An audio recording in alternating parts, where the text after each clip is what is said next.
안녕하십니까. 유민수의 경제 토크 시작합니다. 주식시장이 트럼프 관세로 인해서 엄청난 변동성을 만들어내고 있는데요.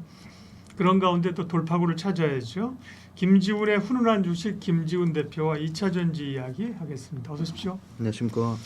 뭐 전방위적으로 시장이 변동성에 노출되어 있는 그런 상황들인데 2차전지는 어떻게 좀 기회가 될까요? 아니면 뭐 같이 좀 약세 국면이 더 갈까요? 전체적으로 어떻게 보세요? 전체적으로는 2차 전지 워낙 좀 선반영된 측면이 많기 때문에 여기서 더 하락이 나오기보다는 오히려 오늘 LG에너지솔루션 실적 나오는 거 봤을 때 생각보다는 숫자에서 조금 회복되는 국면이 나오면 다른 그 소위 말한 밸류에이션에 부담이 되는 업종이나 어떻게 보면 수급이 많이 쏠렸던 업종 대비해서는 상대적으로 의외로 또 강한 모습을 보여주지 않을까, 좀 그렇게 조심스럽게 예측해보고 있습니다. 네. 근데 뭐 아직 제대로 이제 주가는 회복이 안 된 상황인데 네. 지금 이제 주가 상황은 어떤지부터 좀 수익률 체크부터 해볼까요? 네네. 최근에 1월 달부터 4월 오늘 지금 7일 제가 장중 그 떨어지는 것까지 한번 반영을 해봤는데요. 평균 그러니까 25년도 들어서 하락률이 한 11% 정도 되고요. 네. 최고점에서는 뭐 여전히 74% 정도 하락한 수준입니다. 엄청나게 많이 빠졌고 사실은 플러스 수익권이었던 뭐 LG 에너지 솔루션이라든지 그다음에 뭐 롯데 에너지 머티리얼즈라든지 뭐 에코프로 BM 같은 경우도 25년도 들어와서 1월 달부터 지금까지 상승률이 플러스여서 지금 다 최근에 또 다시 마이너스권으로 바뀌면서 지수 하락에 좀 영향을 받았고요.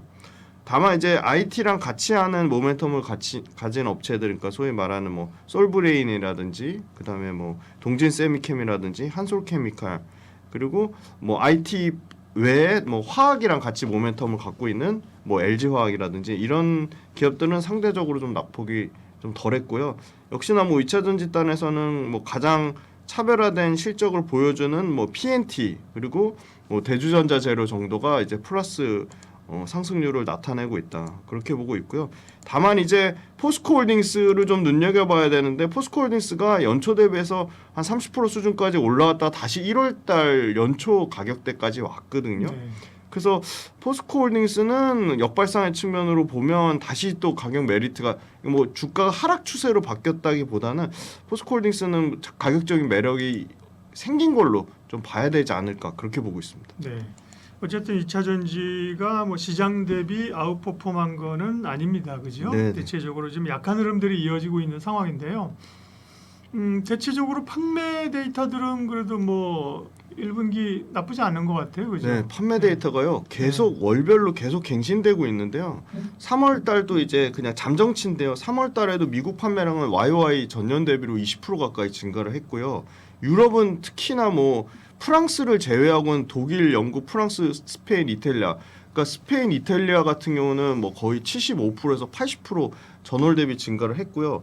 유럽에 지금 일단 이것도 잠정치인데 지금 그러니까 유럽에 판매량 나온 국가들만 합산이 최근 2년 만에 가장 높은 월별 판매 데이터를 기록했거든요.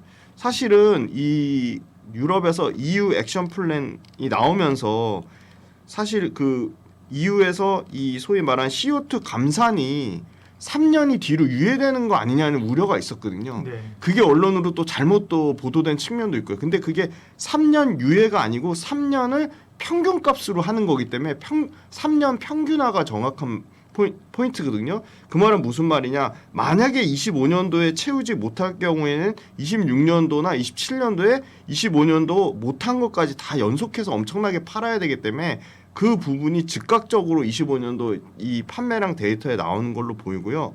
유럽은 지금 3월 달에 지금 일단 실적 나온 국가들만 봤을 때 3월 월별 데이터가 전기차 판매가 32만 대를 돌파했습니다. 그러니까 30만 대를 돌파한 적이 최근 2년 동안 한 번도 없었거든요. 월 데이터 중에. 가장 좋은 실적이 좀 나왔다고 보고 있고요. 아까 모두에 말씀드렸지만 LG 에너지 솔루션이 잠정 1분기 실적에 나왔는데 시장에서 예상한 영업이익 컨센은 한 890억 정도였습니다. 그런데 실제 나온 데이터는 오늘 나왔습니다. 3,747억이 나왔고요. 전년 동기 대비해서 138% 증가했고 매출은 다만 한 2% 정도밖에 증가하지 못한 수준이었습니다. 그런데 영업이익이 흑자 전환했다는 게 상당히 좀 의미를 두고 있고요.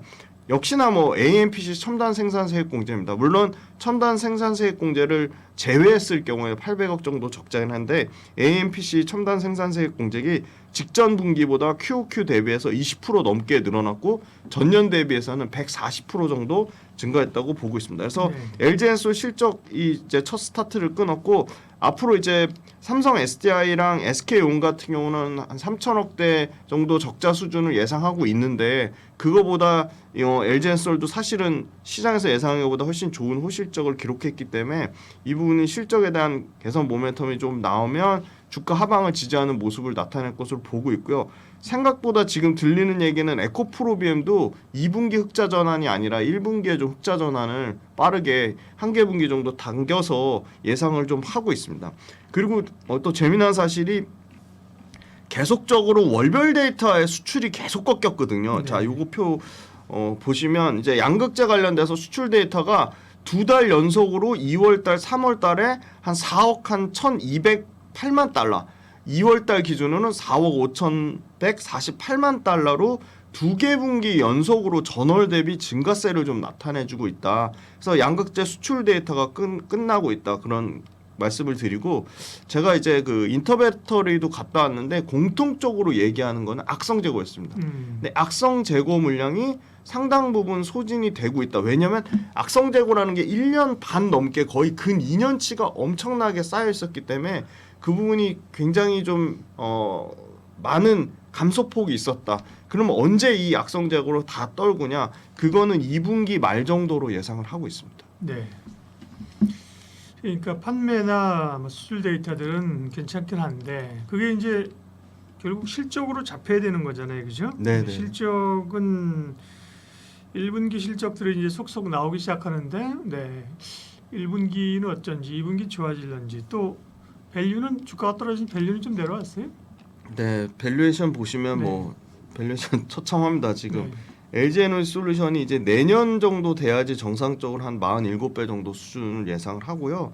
예. 에코프로비엠하고 포스코퓨처엠, 에코프로비엠은 올해 이제 흑자 전환 예상을 해서 뭐 2,200배라고 하는데 내년 기준으로 보면 90배 정도고요.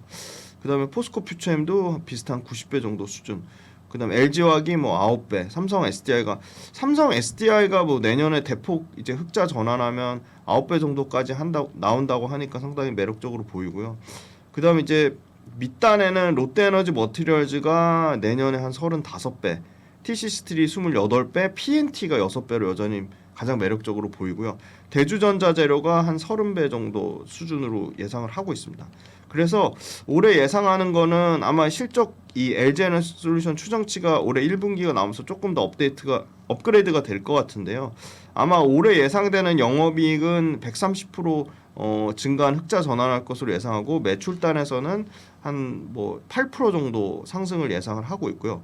LG화학이 매출은 한 5%, 영업이익 한 70% 정도 증가를 예상하고 에코프로비엠이 매출단에서 한 15% 정도, 그다음에 300% 정도 흑자 전환할 것으로 예상을 하고 있습니다.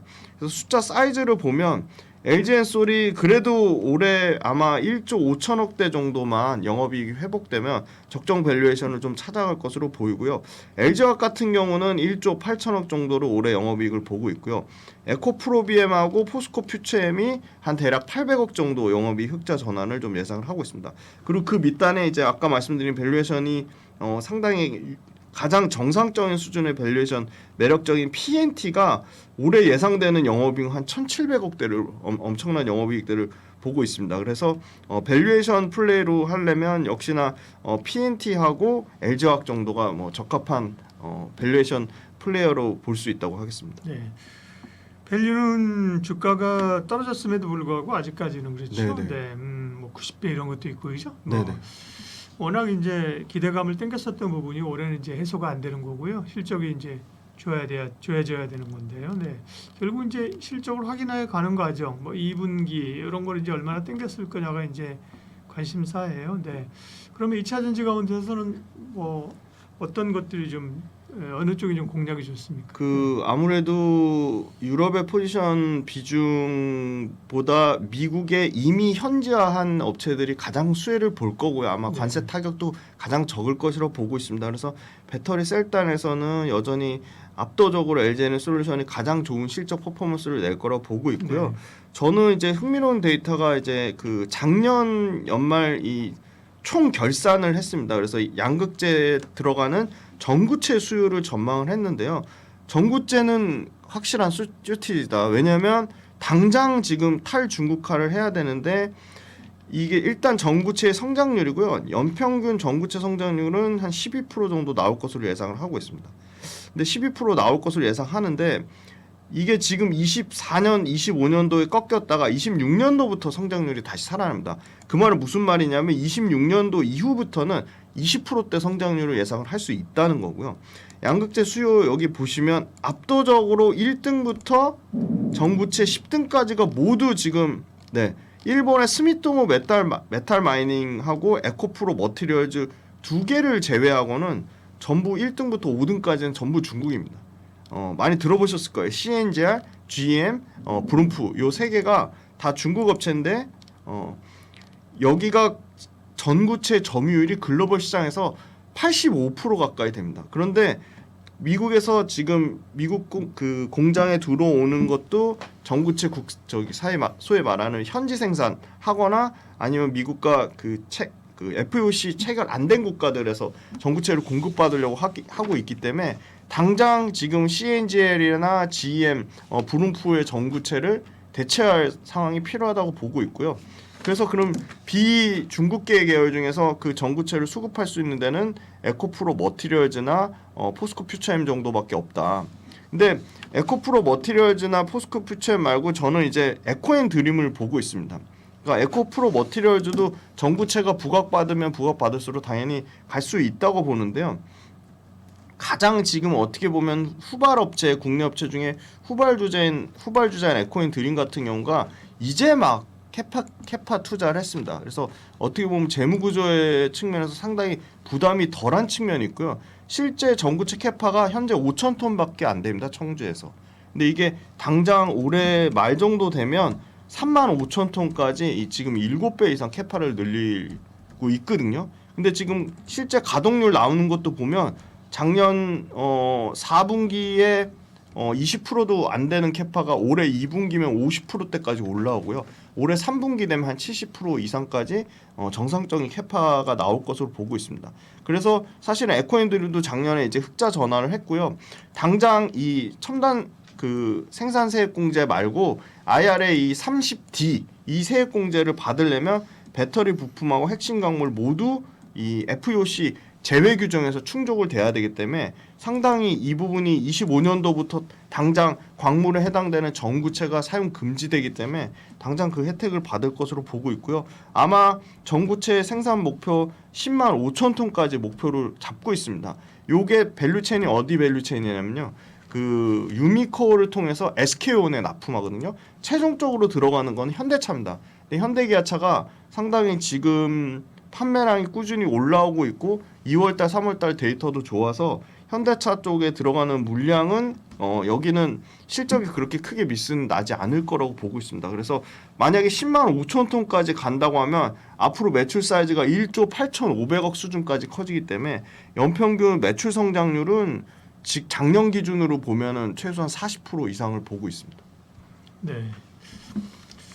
사실은 뭐 제일 안정적으로 얘기하는 거는 LG 에너솔루션 같은 네네. 기업들인데요. 소재 쪽에서는 에코앤드림, 전구체는 에코프로 머티리얼스 뭐 이런 데서 하는 거 아닌가요? 네, 맞습니다. 에코프로 머티리얼즈가 그걸 확인을 해야 됩니다. 지금 외부 판매 비중을요 50%까지 늘리겠다고 했거든요. 네. 그러니까 에코프로 BM에 들어가는 양극재로는 굉장히 한계가 있다고 보고 있거든요. 네. 그러니까 에코프로 BM에 들어가는 물량은 결국은 삼성 SDI를 통해서 BMW나 폭스바겐이나 요쪽 아우디나 요쪽으로 들어갈 건데 사실은 BMW나 폭스바겐이나 아우디 쪽 판매량이 그렇게 좋지 않을 것으로 지금 예상이 되기 때문에 그 밸류체인은 조금 부담이 있다. 그래서 에코프로 머티리얼즈가 에코프로 BM 외에 직접적으로 배터리 셀 사와 외부 판매를 한다든지 직접적으로 아니면 다른 타 양극재사와 사실 그 실적 발표 컨퍼런스 콜에서 외부 판매 비중 최소한 30에서 50% 이상 늘리겠다고 한 게 어느 정도 실적 발표 때 1분기 실적 나올 텐데요. 거기서 확인이 되는 걸 보고 물론 물량이나 캐파로 보면 당연히 압도적으로 에코프로 머티리얼즈가 가장 큰데 네. 고객사 리스크가 전 좀 있다고 보고 있습니다. 네. 그래서 오늘은 그 정부채 가운데서도 에코앤드림을 에코앤드림. 네. 네.